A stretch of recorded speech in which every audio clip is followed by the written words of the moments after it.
International politics की मैं अगर बात करूं तो पहले अर्ली समर में पाकिस्तान ने बड़ा करारा जवाब दिया हिंदुस्तान को, तो फिर हिंदुस्तान के दोस्त इजराइल को ईरान ने काफ़ी करारा जवाब दिया। अब पाकिस्तान में इस वक्त जो आर्मी की मूवमेंट्स हैं वो यही बता रही हैं कि पाकिस्तान आर्मी जो है वो अपने आप को तेज़ कर रही है, अपने आप को इक्विप कर रही है। और अभी कल ही बात हो रही थी कि F-35 जो तैयारे हैं वो लिए जाएंगे चाइना से।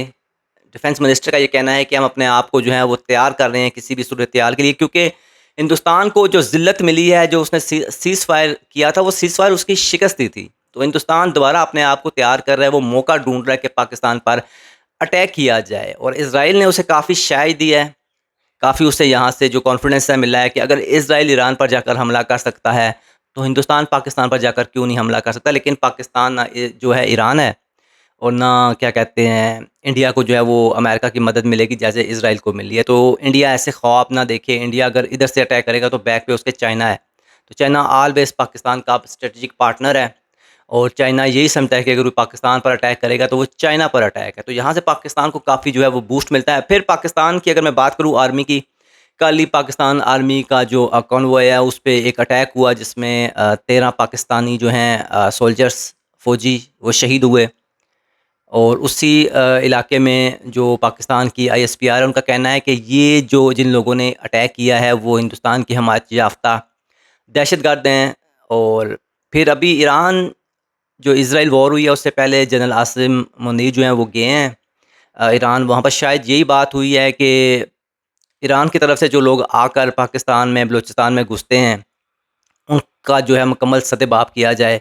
और ईरानी गवर्नमेंट ने इस पे जो है वो ऐहद भी लिया है, पाकिस्तान से प्रॉमिस भी किया है कि ईरान की सरज़मीन पाकिस्तान के लिए जो है वो इस्तेमाल नहीं होगी। और शायद इसी के बदले आसिम मुनीर ने भी बैकअप किया है कि ईरान को कि आप अटैक कर दें इज़राइल पर, देखी जाएगी, हम आपके साथ हैं। और फिर ये भी देखा गया कि उस इलाके में पाकिस्तान के जो जेट्स थे वो ड्यूरिंग वॉर प्रॉपरली वहाँ पर जो हैं वो फ्लाई करते रहे अपने इलाके में ही।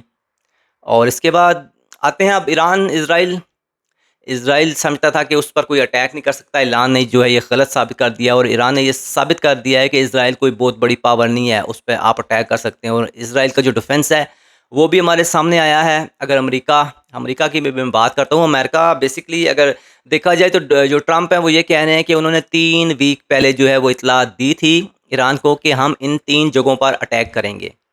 तो 3 हफ्तों का जो टाइम पीरियड था वो काफ़ी ज़्यादा था। ईरान ने उसी टाइम पीरियड में इन 3 जो प्लेसेस हैं जहाँ पर उसे शक हुआ, क्योंकि इत्तला दी थी ट्रंप ने कि हम यहाँ पर अटैक करेंगे, तो उन्होंने 3 वीक के अंदर ही वहाँ से जो इक्विपमेंट्स था, चाहे वो यूरेनियम है, रॉ था, व्हाटएवर जो भी अपनी मशीनरी थी, वो वहाँ से हटा ली थी।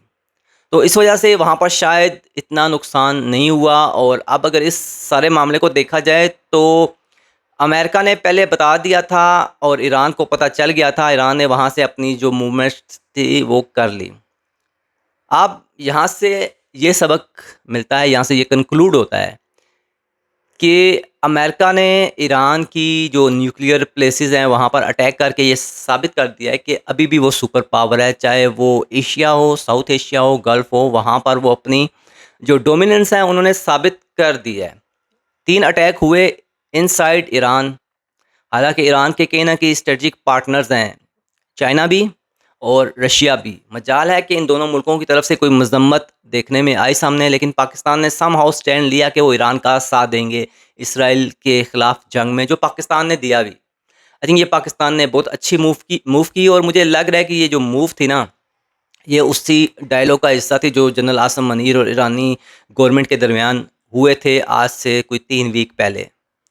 अब सीज़ फायर हो चुका है, और जिस तरह मोदी जो हैं तड़प रहे हैं, मोदी जो बदला लेने की ख्वाहिश रखते हैं, नेतन्याहू भी वैसा ही जो है वो ईरान के ख़िलाफ़ सोच रहे हैं। सीज़ फायर तो हो गया, लेकिन वो चाह रहे हैं कि इनको ख़त्म किया जाए। लेकिन let's see friendship of India and Israel कहाँ तक ये जाते हैं। लेकिन पाकिस्तान और ईरान ने अच्छी मार दी अपने मुखालफों को, जिसमें अगेन ये साबित हुआ कि डोमिनेंस जो है वो कायम रख सकते हैं मुस्लिम कंट्रीज़। अब इज़राइल ईरान तो सीज़ फायर हो चुका है। अब सुना है 2 हफ़्ते के अंदर-अंदर जो है हमास से जो है इंतज़ामात ले लिए जाएँगे और 4 अरब मुल्कों को दिए जाएँगे कि वो रीबिल्ड करें फ़लस्तीन के उस इलाके को। अब लेट्स सी क्या होता है, फ़लस्तीन वाले ये बात मानते हैं वो कतर, दुबई को आने देंगे या नहीं आने देंगे अपने इलाके में, या हमास को बिल्कुल ही जो है वो खुडे लाइन लगा दिया जाएगा, आने वाला टाइम ही बताएगा। लेकिन बात तो वही है ना कि इज़राइल ने जो फ़लस्तीनी बच्चे मारे, उनकी रिस्पॉन्सिबिलिटी कौन लेगा? कौन ज़िम्मेवार होगा उन छोटे नन्हे बच्चों की शहादत का? क्या उनको जीने का हक़ नहीं था? ये अब जितने भी दुनिया के ममालिक हैं, उन्हें इस वॉइस को जो है वो रेज़ करना चाहिए कि उन फ़लस्तीनी बच्चों का क्या कसूर था। तो होपफुली आने वाले टाइम में ये बात होगी मुस्लिम दुनिया में कि ये जो इज़राइल हर दूसरे दिन आकर फ़लस्तीनियों को मार रहा है, इसका कोई सद्देबाब होगा। आई थिंक ईरान ने जो सबक दिया है इज़राइल को, नेक्स्ट टाइम ये सोचेंगे इवन बम्बारमेंट करने के लिए फ़लस्तीन पर, क्योंकि ईरान का क्लियर मैसेज है कि जब जो है इज़राइल अटैक करेगा फ़लस्तीन पर, तो ईरान को ये हक़ हासिल है कि अपने फ़लस्तीनी भाइयों की जो है वो मदद की जाए।